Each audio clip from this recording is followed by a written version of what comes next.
Hello everyone, আসসালামু আলাইকুম। Welcome to কুটুম পাখি ব্লগস। সবাই কেমন আছেন? আশা করি সবাই ভালো আছেন। আজকে আমরা সব কাজিনরা মিলে এখানে চড়ুই ভাতি রান্না করব। তো এখানে আমার ভাইয়েরা মাছ ধরে আনছে আর কচুর শাক কেটে আনছে। তো আজকে আমরা এগুলা দিয়ে শাক পাতা দিয়ে আমরা চড়ুই ভাতিটা রান্না করব। তো সবার প্রথমে আমি লাল শাকটা এখানে রান্না করে নেব, পেঁয়াজ রসুন কাঁচামরিচ দিয়ে একটু ভাজা ভাজা করে নেব। সব সময় আমরা সব কাজিনরা একসাথে হলে কিছু না কিছু দিয়ে আমরা চড়ুই ভাতি রান্না করি, আমাদের কাছে ভালোই লাগে। কচুর শাক কাটা আর মাছ ধরার ক্লিপটা আমি নিতে পারি নাই, কারণ হচ্ছে আমি তো আর তাদের সাথে যেতে পারি নাই। তো যাই হোক, এখানে আমি শাকগুলো রান্না করে নিয়ে এখানে মাছগুলো আমি নুন হলুদ দিয়ে ম্যারিনেট করে রাখছি কিছুক্ষণ। এরপর মাছগুলো ভেজে নিব তেলে।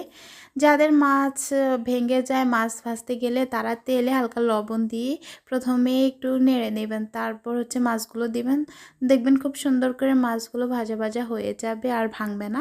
তো এখানে আবার কচুর শাক রান্না হচ্ছে, নারকেল বাটা ডাল মাছের মাথা দিয়ে খুব সুন্দর করে রান্না করে নিচ্ছি। তো এখানে আবার মাছ ভাজার জন্য পেঁয়াজ কাঁচামরিচ টমেটো আদা রসুন বাটা দিয়ে সুন্দর করে মাছগুলো আমি ভাজি করে নেব। সাথে আরও অনেক কিছু ছিল, বেগুন দিয়ে শুটকি দিয়ে রান্না। তো সবগুলো তো আর দেখাতে পারি নাই, ভিডিও অনেক বড় হয়ে যাচ্ছে। তো অফ ক্যামেরাতে আমি সবগুলো রান্না করে নিলাম। চড়ুই ভাতিটা বাহিরে রান্না করলে ভালো লাগে। তো যাই হোক, বৃষ্টির জন্য আমরা আসলে রান্না করতে পারি নাই, তো ঘরের ভেতরে আমরা রান্না করলাম। সবাই মিলে হাতে হাতে কাজ করে রান্না করে নিলাম, খুবই ভালো লাগলো। তো যাই হোক, এখানে কচু শাক মাছ ভাজা শাক ভাজা, তারপর হচ্ছে বেগুন দিয়ে শুটকি দিয়ে রান্না।